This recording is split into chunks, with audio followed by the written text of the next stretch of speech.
یہ بزم جمی پوری ہے یہاں، ہر وقت برستی ہے رحمت، اس بزم سے جو بھی گزرے گا ایمان کی خوشبو پائے گا۔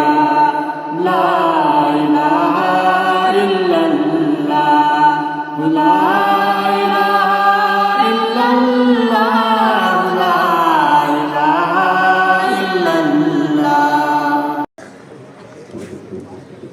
شروع اللہ کے نام سے جو بڑا مہربان اور نہایت ہی رحم کرنے والا۔ تمام حضرات درود پاک پڑھ لیجیے۔ اللہم صلی اللہ علیہ ابراہیم انک حمید مجید، اللہم بارک علی محمد وعلی آل محمد کما بارکت علی ابراہیم وعلی آل ابراہیم انک حمید مجید۔ پیارے نبی جناب محمد صلی اللہ علیہ وسلم جو پوری دنیا کے لیے رحمت بن کے آئے اور جن کی نسبت سے آج ہم یہاں اکٹھے ہوئے، نبی علیہ السلام کی جو شان ہے وہ اللہ کریم نے بلند فرما دی۔ قرآن پاک میں بھی اس کا اعلان کر دیا، کائنات کو بنانے سے پہلے ہی اللہ کریم نے ان کا حلف دلوا دیا کہ میرے بعد اگر کوئی ہے روئے زمین پر کائنات میں تو محمد رسول اللہ۔ لیکن دنیا میں دنیاوی اعتبار سے، مذہبی اعتبار سے محمد صلی اللہ علیہ وسلم اتنے بلند کیسے ہیں؟ کائنات میں آج محمد صلی اللہ علیہ وسلم کا دین سب سے بڑا دین کیسے بنا؟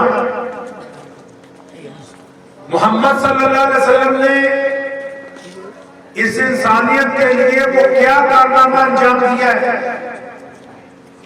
کہ دنیا کے بڑے بڑے لوگ آج بھی حیران ہیں کہ پیارے نبی علیہ السلام کو دنیا سے گئے ہوئے 1450 سال ہو گئے، لیکن اسلام آج بھی اسی رفتار سے ترقی کر رہا ہے جس طرح محمد رسول اللہ صلی اللہ علیہ وسلم کے دور میں تھا۔ اس کے لیے پس منظر میں جانا ہوگا، پیچھے جانا ہوگا، اسلام کا نہیں وشو کا اتہاس پڑھنا ہوگا، دنیا کی تاریخ، دنیا کی ہسٹری کو ٹٹولنا ہوگا کہ محمد صلی اللہ علیہ وسلم نے ایسا کیا کیا، یہ ہم تک یہ دین کیسے پہنچا۔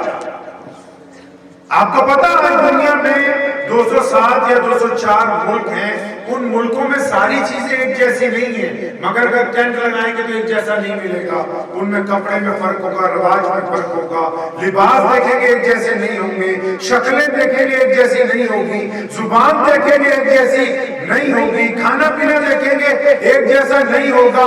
پوری کائنات میں صرف ایک ہی چیز ایک جیسی مل سکتی ہے، وہ صرف کلمہ لا الہ الا اللہ محمد رسول اللہ پڑھنے والے لوگ ہیں، چاہے ان کی تعداد کہیں کم ہو یا زیادہ ہو۔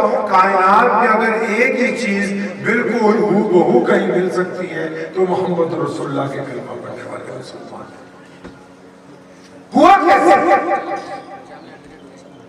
یہ اتنا بڑا مشن، اتنا بڑا دین کائنات میں پہنچا کیوں کر؟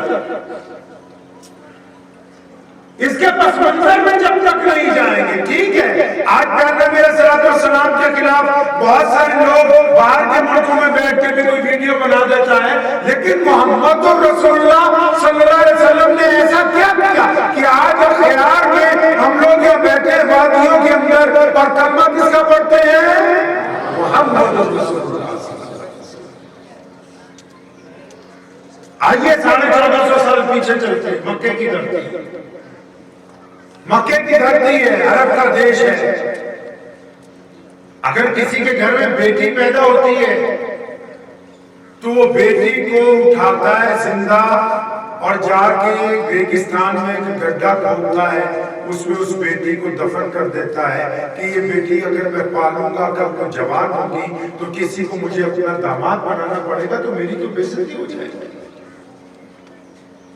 یہ جو میں واقعات آپ کو سنانے لگا ہوں تو یہ آپ اس لحاظ سے نہ سنیے کہ آپ اسلام کی تاریخ، دنیا کی رشب کا اتحاد، دنیا محمد صلی اللہ علیہ وسلم سے پہلے کیسے تھی، اب دنیا سے کیسے بن گئی،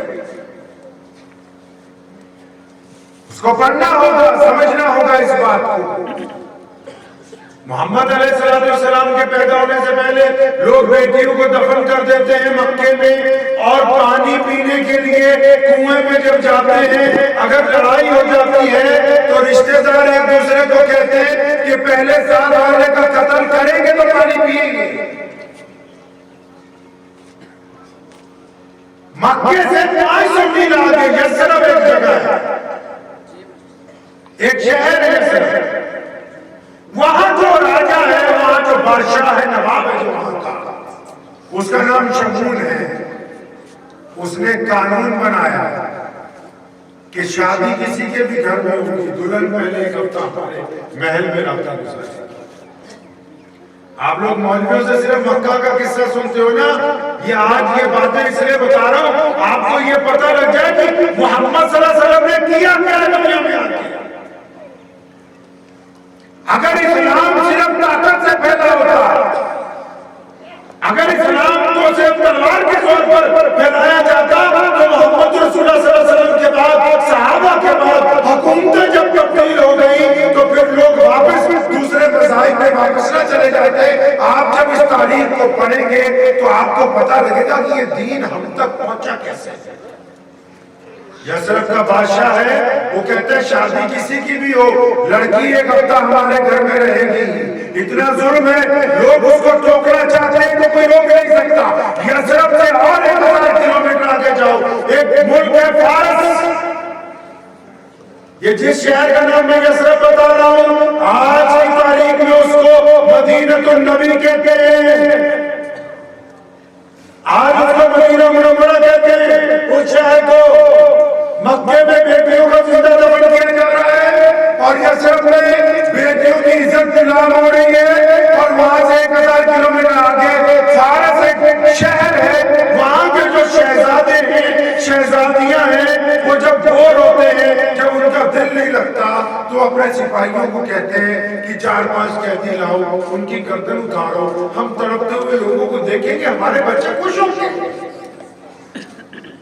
بڑا دنیا کیسے تھی پہلے، یثرب سے فارس سے آگے کیسر و کسرا، جس کو آج ایران عراق کہتے ہو، وہاں جو بادشاہ ہے اس نے حکم جاری کیا کہ غریب لوگ، مسکین لوگ، کالے لوگ اور جن کی ذات نیچی ہے وہ جنگل میں رہیں گے، شہر میں آ نہیں سکتے، اگر شہر میں داخل ہو جائے تو ان کی گردن اتارو۔ اور وہاں سے آگے 2-3 ہزار کلومیٹر جائیے، جس کو آج آپ کہتے ہیں ساؤتھ افریقہ، وہاں کے بادشاہ کے پاس کوئی کام نہیں ہے، اس ملک میں کوئی بڑی کان نہیں، کوئی بڑی فیکٹری نہیں، کوئی بڑی چیزیں نہیں اگتی، تو اس نے نرالا حکم جاری کر رکھا ہے کہ کسی ایک گاؤں میں جاؤ، اپنی فوجیوں کو کہتا ہے کہ گاؤں کے لوگوں کو پکڑو، ان کے چہرے داغوں منڈی میں بیچو، تاکہ جس طرح جانور ملتے ہیں ویسے انسانوں کو بیچا جاتا تھا۔ بڑھیا محمد رسول اللہ منڈیوں میں جانوروں کو بیچا جاتا تھا، اور ان کے ساتھ انسان بھیجتے تھے، عورتیں بھیجتی تھی، بچے، مرد، بوڑھے۔ وہاں سے اور آگے چلے جائیے، چائنا جو کہتا ہے میں دنیا کی آج سب سے بڑی ڈیموکریسی ہوں، انہوں نے یہ کر رکھا تھا کہ جو بادشاہوں کے چلنے کی سڑک ہے، جو بادشاہوں کے چلنے کا راستہ ہے، غریب آدمی اس کے اوپر پیر نہیں رکھ سکتا۔ انہوں نے باہر کے لوگوں کو روکنے کے لیے ایک دیوار بنائی کہ ہم کیونکہ اعلیٰ ذات کے لوگ ہیں، اس کے اس طرف ہم ہی رہیں گے اور کسی سے کوئی مطلب نہیں ہے۔ یہ یونائیٹڈ کنگڈم آج بھی ان کی عدالتوں میں وہ فیصلے رکھے ہوئے ہیں کہ کھیت مزدور نے ایک درخواست دی، کھیت مزدور نے، کھیتی میں کام کرنے والے نے، ایک مزدور نے درخواست دی کہ میرا مالک مجھ کو کھانا نہیں دیتا، میرے بچے بھوک سے مر گئے ہیں، پلیز مجھے کھانا دیا جائے۔ تو اس وقت نبی علیہ السلام سے پہلے، محمد صلی اللہ علیہ وسلم کے آنے سے پہلے، وہ جج اس وقت کا فیصلہ کرتا ہے کیونکہ تیرا رنگ کالا ہے نا، تیری ذات نیچی ہے، تو آدمیوں کے زمرے میں نہیں آتا، تجھے کوئی اختیار نہیں ہے درخواست دینے کا۔ محمد صلی اللہ علیہ وسلم سے پہلے عدالتیں نہیں تھی، محمد صلی اللہ علیہ وسلم سے پہلے بیٹیوں کا احترام نہیں تھا۔ اب جب محمد علیہ السلام آئے، کیا کیا محمد رسول اللہ صلی اللہ علیہ وسلم؟ اسلام نے دو لفظ اپنا پیغام کائنات کے سامنے رکھا۔ کیا کہا میرے نبی علیہ السلام نے کہ ایک رب اور رسول کی کہنا ماننے کے لیے تیار ہو جاؤ۔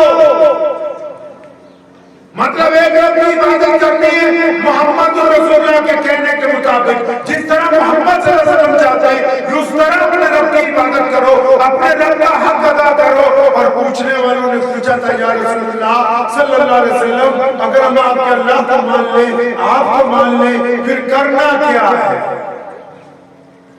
یہ MLA صاحب بیٹھے نا آپ کے، ابھی آپ کے الیکشن ہوا ہے، ساری پارٹیاں آئیں، جو بھی بندہ جس پارٹی کا آپ کے گھر آتا تھا بولتا تھا مجھے ووٹ ڈالو، تو ساتھ میں یہ بھی بتاتا تھا کہ اگر میں جیت جاؤں گا تو کیا کروں گا۔ کوئی بھی دنیا کا اصول ہے نا، آپ کسی کے ساتھ لگتے ہیں، کہیں نوکری کرنے بھی لگے، آپ پوچھیں گے کیا کرو گے، میرے دل میں کیا کام ہے؟ کوئی سیاستدان آپ کے پاس آئے گا، آپ کو کہا ووٹ ڈالیں، آپ پوچھیں گے تمہاری سرکار بنے گی، کیا کرو گے؟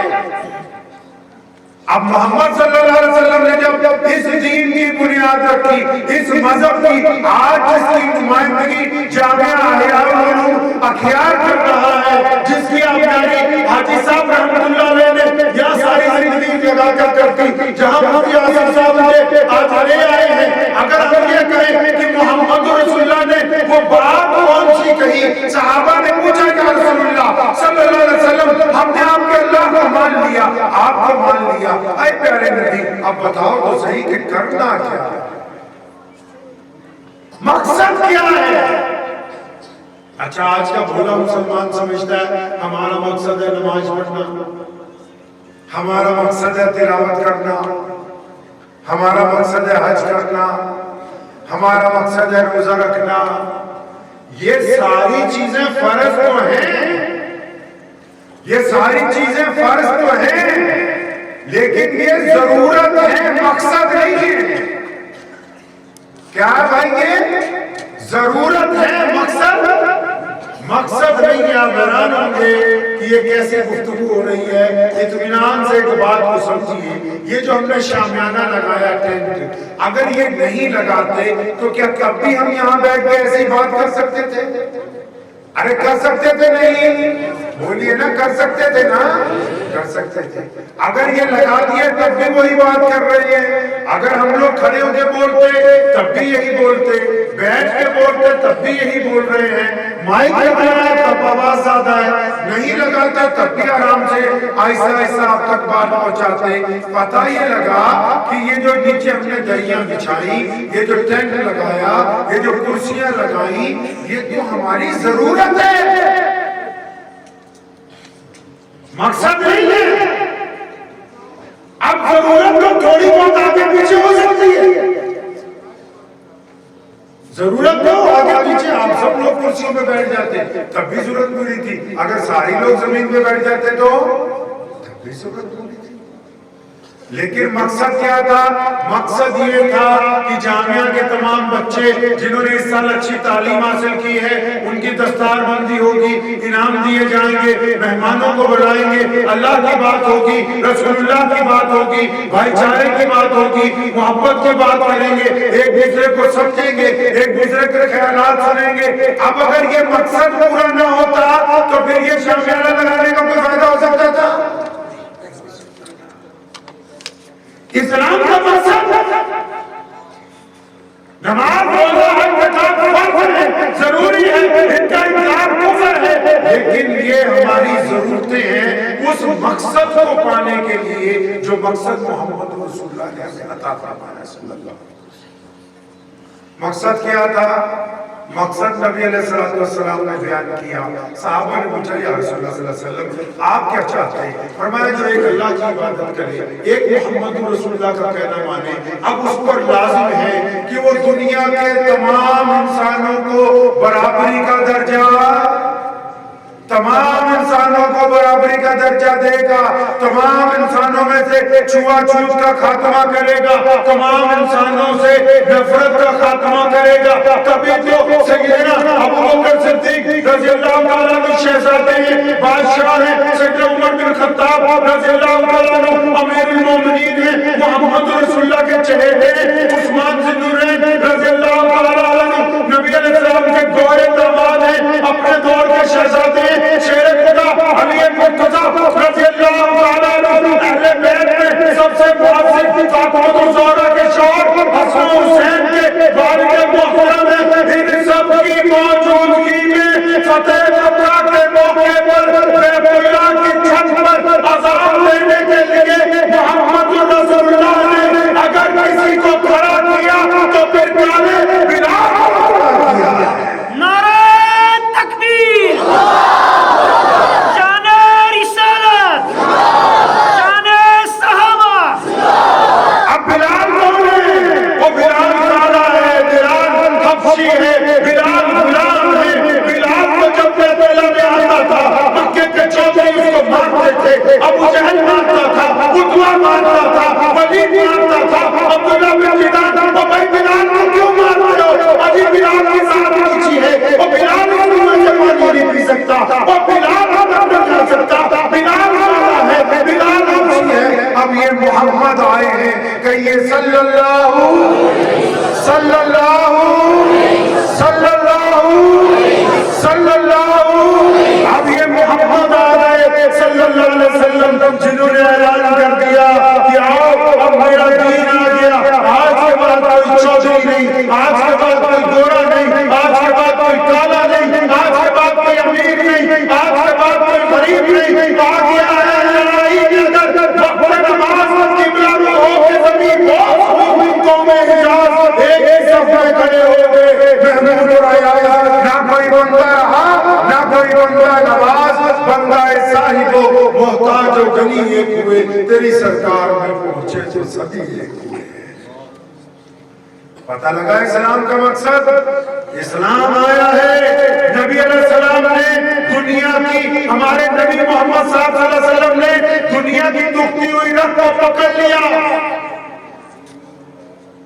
آپ کے لیڈر کیا کہتے ہیں کہ ہمیں جتاؤ اچھی روٹی، اچھا کپڑا، اچھا مکان، اچھی سڑکیں، ساری امریکہ میں جاؤ الیکشن ہوتا ہے، وہاں کا صدر کیا کہتا ہے؟ مجھے جتاؤ اچھی ہاسپٹلٹی، اچھے مینٹیننس، اچھی سڑکیں، اچھے اسکول، اچھی تمہاری انویسٹمنٹ کرواؤں گا۔ پوری دنیا میں کہیں چلے جاؤ، سعودی عرب میں کیوں نہیں چلے جاؤ، وہاں کا بادشاہ بھی یہی کہے گا اچھی سڑکیں یہ وہ، لیکن میرے نبی محمد صلی اللہ علیہ وسلم نے نرالی بات کی ہے۔ کہیے صلی اللہ علیہ وسلم، میرے نبی محمد صلی اللہ علیہ وسلم نے نرالی بات کی۔ کیا حکم دیا؟ اور فرمایا روٹی کپڑا مکان ضرورت نہیں ہے انسان کی، سب سے بڑی ضرورت انسان کی عزت نفس ہے۔ اسی پنجابی کہنے انہیں تو پنجابی سمجھ آ رہی ہے، اسی پنجابی کہنے انہیں بھی پھپڑ کیوں ناراض ہو گیا ہے بھائی؟ خالو ناراض ہو جاتا ہے نا، جس کو داماد کہتے ہیں، اسی پنجابی کہنے پھپڑ کا ناراض ہو گیا۔ جب شادی ہوتی ہے نا سالوں کی، پھپڑ آتا ہے خالو، داماد جو ہوتا ہے گھر کا، وہ کسی بھی بات پر ناراض ہو کے گھر کو واپس بھاگ جاتا ہے۔ بھائی کیا بات ہو گئی، آپ ناراض کیوں ہو گئے؟ تو جب پوچھتے ہیں پھپڑ بھی ناراض کیوں ہو گیا، کوئی روٹی اچھی نہیں تھی، کپڑے نہیں دیے، کیا بات ہوگی؟ پتہ وہ کیا کہتا ہے؟ آپ کسی کے پاس جائیے، آپ میں سے بھی کوئی ناراض ہو کے چلا جائے گا، اس لیے نہیں جائے گا وہ کہ روٹی نہیں ملی، پانی نہیں ملا، نہیں، وہ ناراض کیوں ہوئے؟ تو پھپھڑ کہتا ہے میں ناراض اس لیے ہو گیا کیونکہ مجھے عزت کے ساتھ کھانا نہیں کھلایا ہے۔ ہمارے نبی محمد صلی اللہ علیہ وسلم نے انسانوں کی دکھتی ہوئی رت پکڑ لی، فرمایا میں عزتیں باندھنے آیا ہوں۔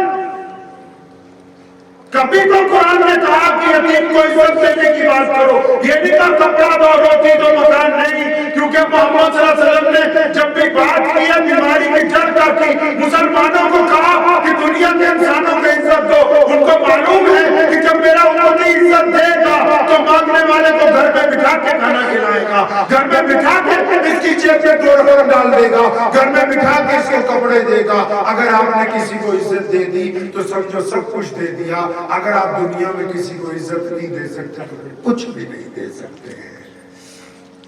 یہ کائنات میں اسلام کا سب سے بڑا مذہب بننا, اس کی بنیادی وجہ یہی تھی کہ دنیا کے بڑے بڑے چودھریوں نے اپنے لیے عزت کو محفوظ سمجھ رکھا تھا. اب میرے نبی نے عزت بانٹنی شروع کی ہے. بلال کو مؤذن رسول بنایا, سیدنا اسامہ کو امیر لشکر بنایا, سیدنا صدیق ابو بکر کو صدیق اعظم بنایا. عمر بن خطاب کے لیے کہا کہ اگر میرے پاس نبی ہو تو عمر ہو سکتے تھے, اور عثمان کو ذوالنورین بنایا. علی مرتضیٰ کو شیر خدا کہہ دیا, ابو عبیدہ کو امیر الامت کہہ دیا, حضرت خالد بن ولید کو سیف اللہ کہہ دیا. وہ عزتیں تو کر رہے اور کر کیا رہے ہیں. پتہ یہ لگا کہ محمد صلی اللہ علیہ وسلم چاہتے ہیں کہ رسول اللہ کے ماننے والے لوگوں کو عزتیں بانٹیں. کیا بانٹیں جی؟ عزت بانٹیں. آپ دل پہ ہاتھ رکھ کے پوچھئے, کیا آپ نے کبھی کسی کو عزت دی ہے؟ آپ دوسرے کو عزت بانٹتے ہیں؟ آپ کو پتہ ہے ہمارے نبی محمد صلی اللہ علیہ وسلم نے سیدنا بلال کو اس وقت ساتھ دیا جب وہ چکی پیس رہے تھے, مسلمان نہیں تھے. ایک بوڑھی عورت کا قصہ آپ سنتے ہیں گٹھری اٹھانے کا, وہ بھی مسلمان نہیں تھی. ایک اور خاتون کا واقعہ آتا ہے جس کا تیل گر گیا, اس کو نبی صلی اللہ علیہ وسلم مدد کرنے پہنچے, وہ بھی مسلمان نہیں تھی. حاتم طائی کی بیٹی کا واقعہ آتا ہے, وہ نبی علیہ السلام کے دربار میں پہنچی, آپ نے اس کے سر پہ اپنی چادر دوپٹہ بنوا کے رکھوائی, وہ بھی مسلمان نہیں تھی. پتہ یہ لگا کہ محمد رسول اللہ صلی اللہ علیہ وسلم کے دربار میں جو کوئی بھی آیا, وہ چاہے مسلمان ہو یا پھر غیر مسلم ہو, میرے نبی نے ان کو عزتیں بانٹی. کیا ہم بھی اپنے نبی صلی اللہ علیہ وسلم کے طریقے پہ عزت بانٹتے ہیں؟ کیا ہم میں بھی وہ کوالٹی ہے کہ ہم نبی صلی اللہ علیہ وسلم کے کہنے کے مطابق لوگوں کو عزتیں بانٹتے ہوں, یا ہم لوگوں کی عزتیں چھینتے ہیں؟ آپ کو پتہ ہے کہ یہ مسجد ہے, اس میں 5 وقت نماز ہوتی ہے. پتہ ہے اتنی بات بھائی؟ ارے بولتے رہیے, معلوم ہے نا مسجد میں کیا ہوتا ہے جی؟ نماز پڑھتے ہیں 5 وقت. لیکن اگر یہ پوچھ لیا جائے کہ ہم نماز کیوں پڑھتے ہیں, اللہ کی رضا کی. اب اندازہ لگائیے ہم لوگ اسلام سے کتنا دور ہیں. کوئی کہے گا اللہ کی رضا کیجئے, کوئی کہے گا اللہ کا حکم ہے.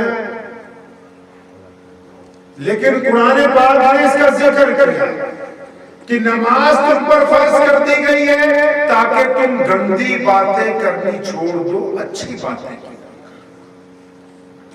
اس کا مطلب یہ نماز ایک ضرورت ہے اور اس کا ایک مقصد ہے, کیونکہ نبی صلی اللہ علیہ وسلم کو ایسے لوگوں کی ضرورت ہے جو نبی کے دین کو آگے پہنچائیں, نبی کے اخلاق حسنہ کو آگے پہنچائیں, نبی کی باتوں کا عملی نمونہ بنے. تو نبی علیہ السلام کو نماز اللہ نے دے دی کہ جو نمازی ہوں گے نا وہ گندی باتیں نہیں کریں گے, وہ اچھی باتیں کیا کریں گے, وہ اچھے اخلاق والے ہوں گے. وہ بھلے شاہ نے کیا نا, پنجابی دے وچ کیا بھلے شاہ نے, وہ نماز بھی نیتی جانے ہو, بھی کیتی جانے ہو, وہ یہاں کی کیتی جانے ہو.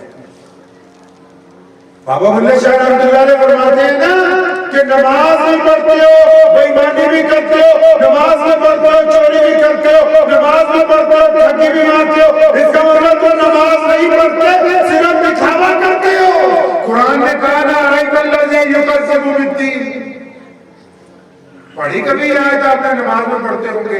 اللہ فرماتے ہیں اس آیت میں کہ ان لوگوں کی نماز تو خراب ہو گئی, برباد ہو گئی ان کی نماز. یا اللہ کن کی برباد ہو گئی؟ فرمایا نماز نیتی تے نیاز نہ دیتی.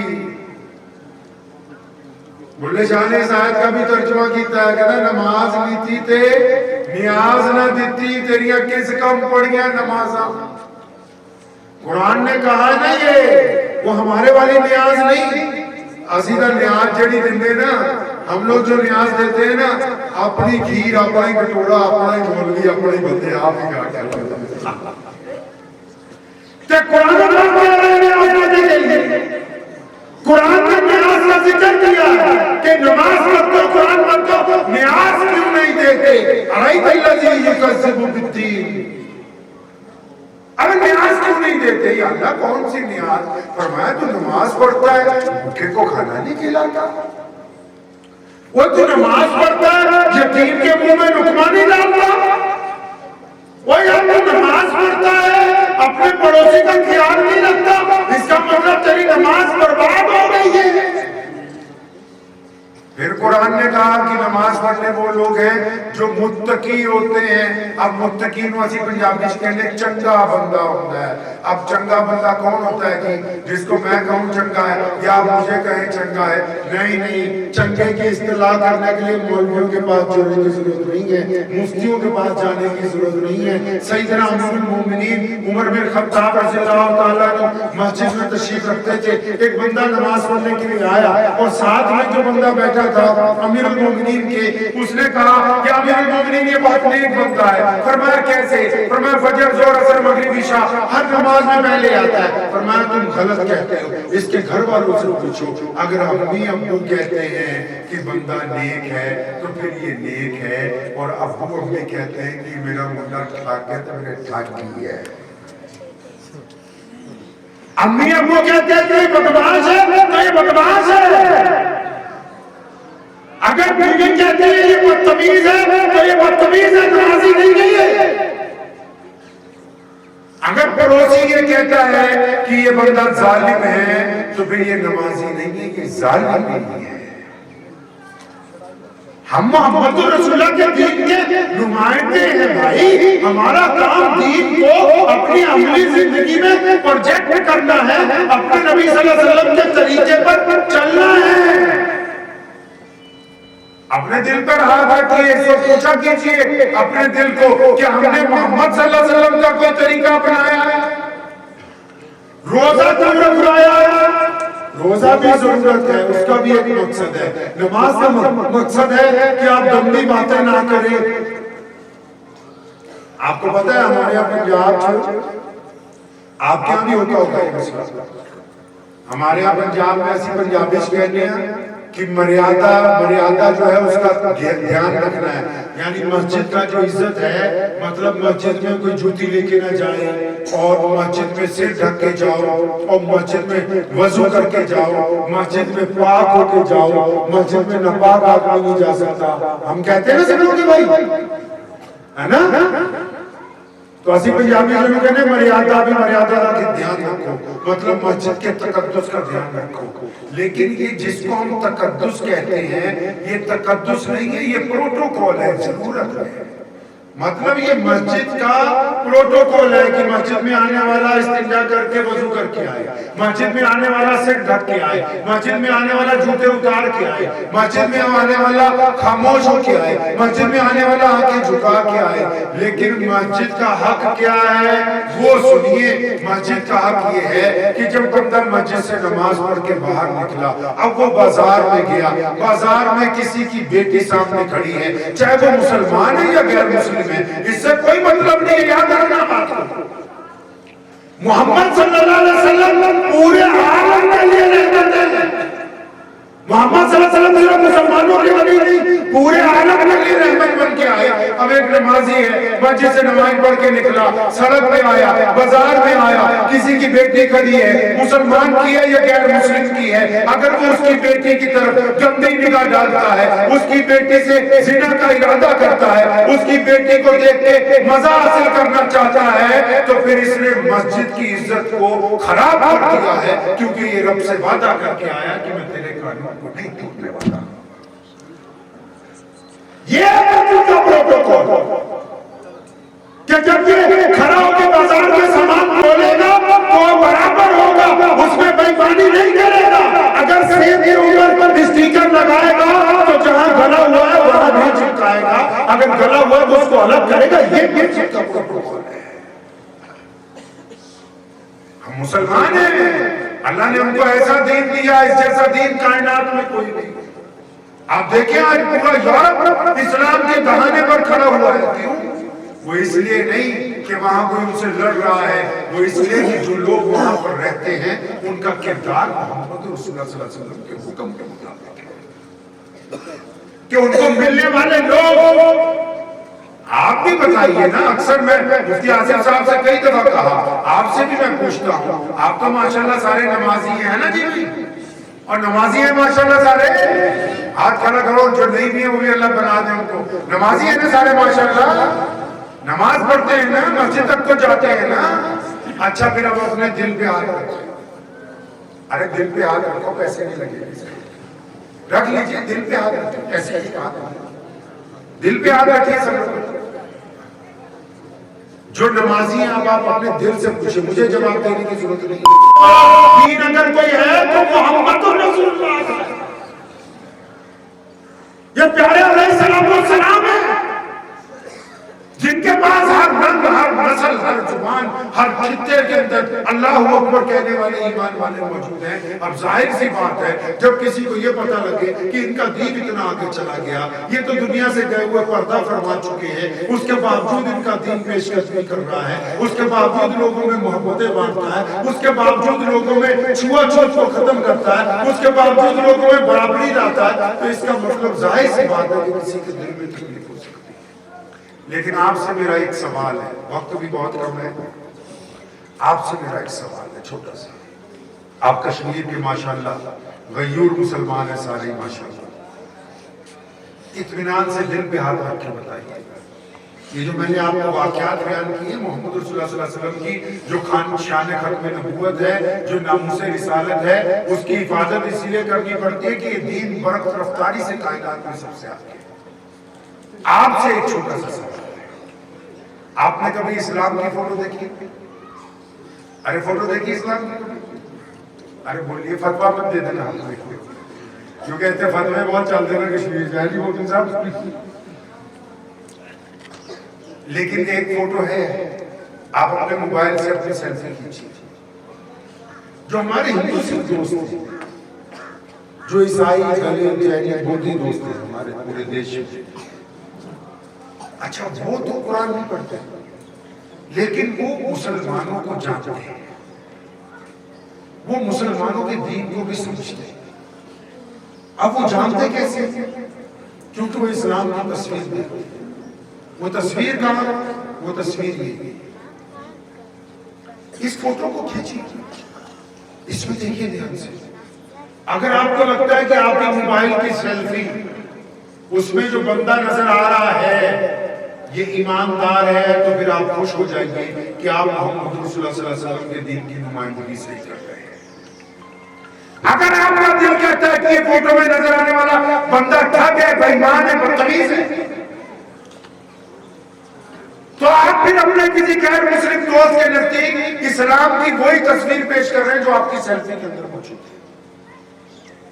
آپ نے کیا سمجھا کہ دین کو پروجیکٹ کرنا صرف مولویوں کا کام ہے؟ نہیں نہیں، آپ کے ساتھ جو غیر مسلم پڑھتا ہے، آپ کے ساتھ جس غیر مسلم کا کاروبار ہے، آپ کے ساتھ جو غیر مسلم سفر کرتا ہے، آپ جس غیر مسلم کے ساتھ دوستی رکھتے ہیں، آپ جن افسران کے ساتھ ملتے ہیں، یا آپ جو آپ کے متحد جو لوگ لگے ہوئے ہیں، وہ آپ کو بحیثیت برادری، بحیثیت قوم بعد میں جانتے ہیں، وہ بحیثیت مسلمان آپ کو پہلے جانتے ہیں. اگر کوئی مسلمانوں کے لڑکے چوک پر کھڑے ہو کسی غیر مسلم کی بیٹی کی طرف دیکھتے ہو گندی نگاہ سے، وہ گھر جا کے یہ تھوڑی کہے گی کہ میر صاحب کا بیٹا، ڈار صاحب کا بیٹا، انصاری صاحب کا، قریشی صاحب کا. نہیں نہیں، اس نے کہا نا مسلمانوں کے دو لڑکے کھڑے تھے، انہوں نے میری طرف گندی نگاہ سے ڈالا. اب اپنے گریبان میں جھانک کے بتاؤ مسلمانوں، کیا تمہارا وجود محمد رسول اللہ صلی اللہ علیہ وسلم کے دین کی نمائندگی کے لیے ہے؟ کیا اس کی نمائندگی کا آپ ادا کر رہے ہیں نہیں کر رہے؟ پتہ تو لگے کہ ہم کس جگہ پہ کھڑے ہیں، ہماری حیثیت کیا ہے سماج میں.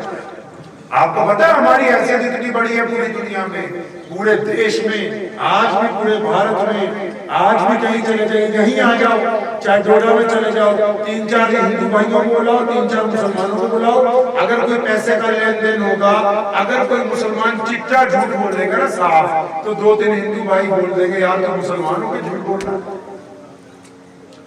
مطلب ہماری ہمسایہ قوم کو ہمارے باپ داداؤں نے، ان کے آبا و اجداد نے، اولیاء اللہ نے، بزرگان دین نے اس حد تک ایماندار ہمسایہ قومیں اگر ہم جھوٹ بولتے ہیں تو وہ ہمیں یاد دلاتی ہے کہ تم مسلمان ہو، تم جھوٹ نہیں بول سکتے ہو، تم مسلمان ہو، تم شراب نہیں پی سکتے ہو، تم مسلمان ہو، تم سود پر پیسے نہیں لے سکتے ہو، تم مسلمان ہو، تم ٹھگی نہیں مار سکتے. یعنی ہماری حیثیت یہ ہے کہ ہماری ہمسایہ قوموں کے سامنے ہمارے باپ داداؤں نے، اولیاء کرام نے اتنی سختی کے ساتھ اپنی زندگی گزاری ہے، اتنی محبت سے، ایمانداری سے گزاری ہے کہ آج اگر ہم پٹ پر سے اترتے ہیں تو وہ ہمیں یاد دلا دیتے ہیں بھائی تم مسلمان تم کو یہ کام کر نہیں سکتے. آپ بتاؤ، ہو سکتا ہے میری بات کسی کو بری لگ رہی ہو، لیکن سچی سچی اپنے دل سے پوچھو تو صحیح کہ اگر محمد رسول اللہ نے، آپ کو پتا ہے پوری دنیا کے لوگ قیامت کے دن اللہ کے آگے پیش ہوں گے، لیکن ہمیں تو دو جگہ پیش ہونا ہے، اللہ کے آگے بھی پیش ہونا ہے، محمد رسول اللہ کے آگے بھی پیش ہونا ہے. اس وقت کیا جواب دیں گے؟ اس لیے اس بات کو ذہن نشین کر لیں. آپ بچے ہیں، بڑے بوڑھے جوان ہیں، آپ اپنی جگہ پر محمد رسول اللہ صلی اللہ علیہ وسلم کے نمائندے ہیں، ان کے دین کے نمائندے ہیں. آپ جو کرتے ہیں غیر مسلموں کے نزدیک وہی اسلام پہنچتا ہے. تو اس بات کو یاد رکھیے کہ اسلام کی پیورٹی کو قائم رکھنا، اسلام کی محبتوں کو قائم رکھنا، اسلام کے اعلیٰ کردار کو قائم رکھنا، اسلام کی نشو و نما کو قائم رکھنا، یہ لا الہ الا اللہ محمد رسول اللہ. ایک سنت ہے محمد صلی اللہ علیہ وسلم کی، کریں گے انشاءاللہ. آپ کو ایک سنت بتا دوں، کریں گے انشاءاللہ. اب آپ سوچو گوشت کھانا سنت ہے، لیکن میٹھا کھانا سنت ہے، اس کے علاوہ بھی سنتیں ہیں. ایک بڑی پیاری سنت ہے میرے نبی محمد صلی اللہ علیہ وسلم کی، اور وہ ایسی سنت ہے جس کی وجہ سے اسلام پوری دنیا میں پہنچا ہے، جس کی وجہ سے یہ دین قیامت تک قائم رہے گا. وہ سنت یہ ہے کہ نبی علیہ السلام نے فرمایا کہ بدگمانی کفر ہے. کیا فرمایا نبی صلی اللہ علیہ وسلم؟ بدگمانی. تو پیارے نبی علیہ السلام کیا چاہتے ہیں کہ محمد علیہ السلام کے ماننے والے جب سوچیں گے تو پوزیٹیو سوچیں گے. پتہ ہی سنت آپ کو،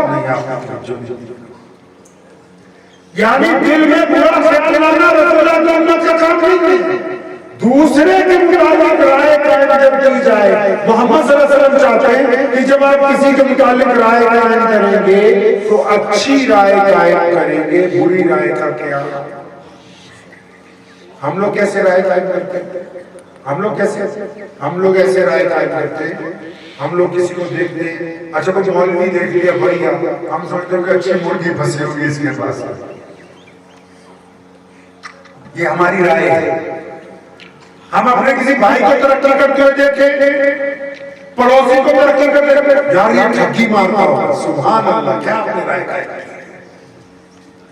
کسی خوبصورت آدمی کو دیکھیں، کوئی خاتون کوئی بات نہیں جا رہے، اچھا یہ بدماشی کرتے جا رہے ہیں، کیا رائے قائم کری آپ نے؟ چاہے وہ بھائی بہن ہو یا میاں بیوی ہو، آپ نے اپنے پاس سے کیا رائے قائم کی ہے؟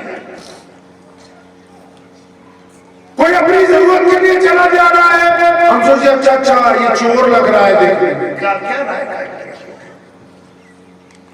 محمد صلی اللہ علیہ وسلم کو صحابہ نے آکے کہا، یا صلی اللہ علیہ وسلم ہمیں فلاں بندے میں شک ہے کہ وہ بندہ بے ایمان لگتا ہے. اللہ کے نبی ناراض ہوئے، فرمایا کہ تم نے اس کی چھاتی پھاڑ کے دیکھی.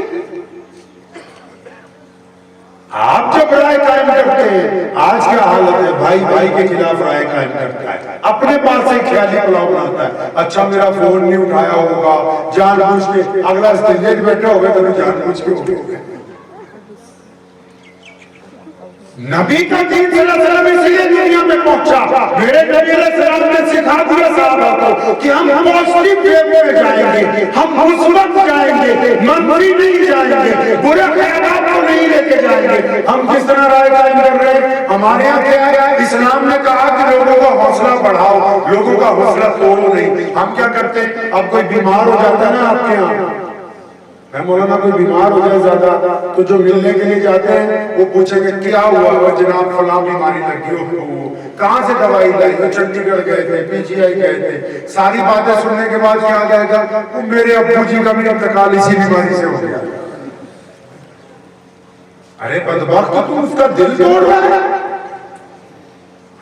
50 آدمی لے لو, کسی کینسر کے مریض کو لے آؤ, ان کو بولو بس اس کو سارا دن جب کبھی ملو اچانک یہی کہنا کہ بھائی کل سے آج اچھا ہے, اگر وہ 50 دن میں نہ ٹھیک ہو جائے تو مجھے آ.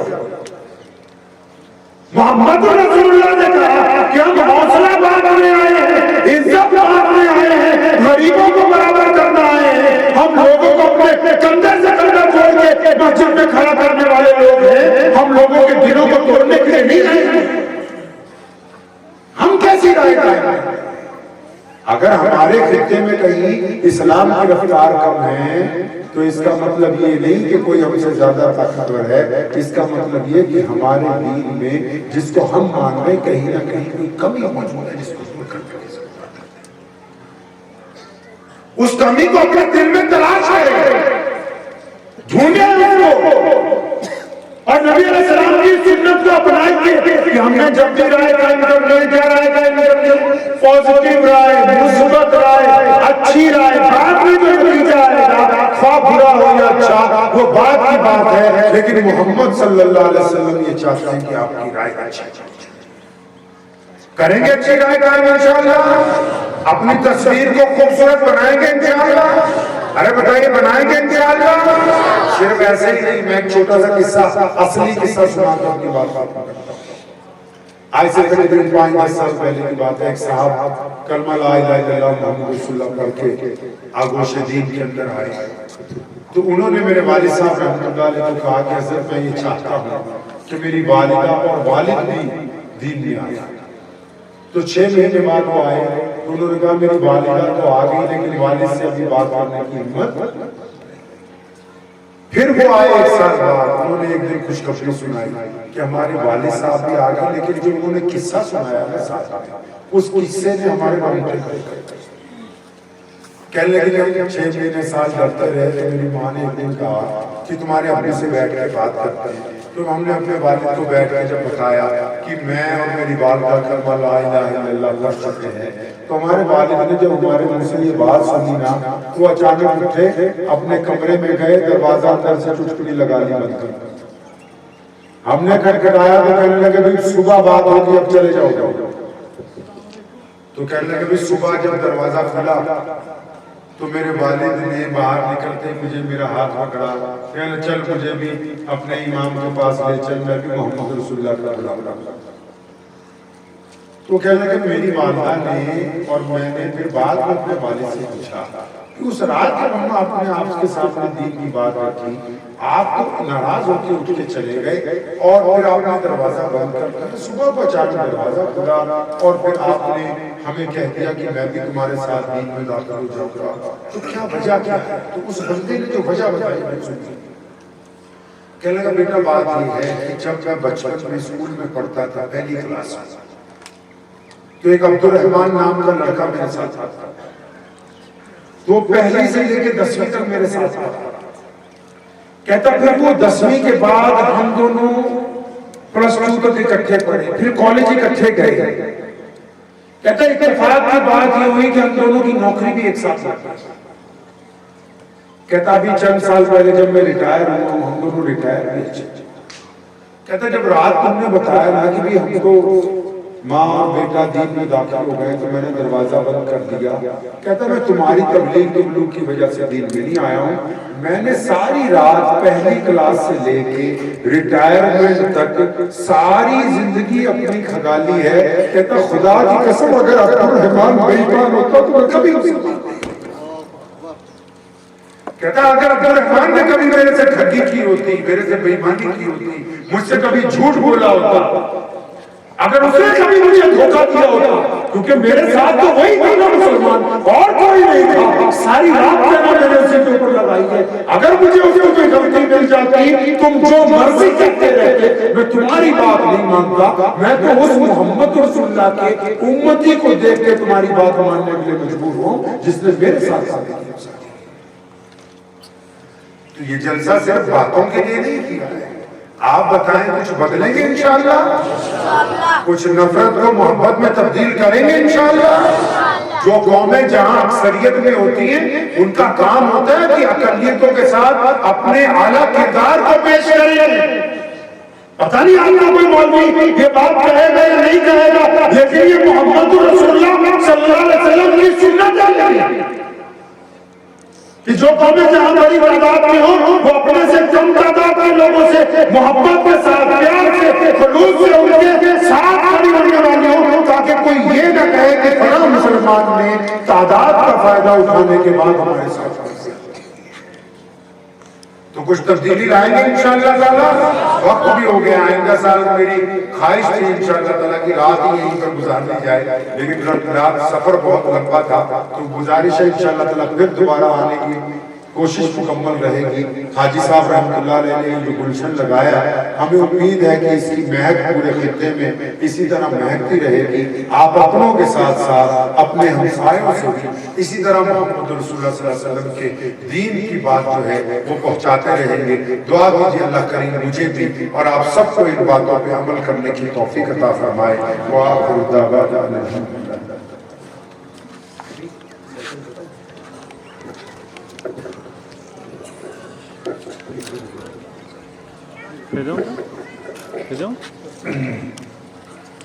الحمدللہ رب العالمین الرحمن الرحیم مالک یوم الدین ایاک نعبد و ایاک نستعین اهدنا الصراط المستقیم صراط الذین انعمت علیہم غیر المغضوب علیہم ولا الضالین.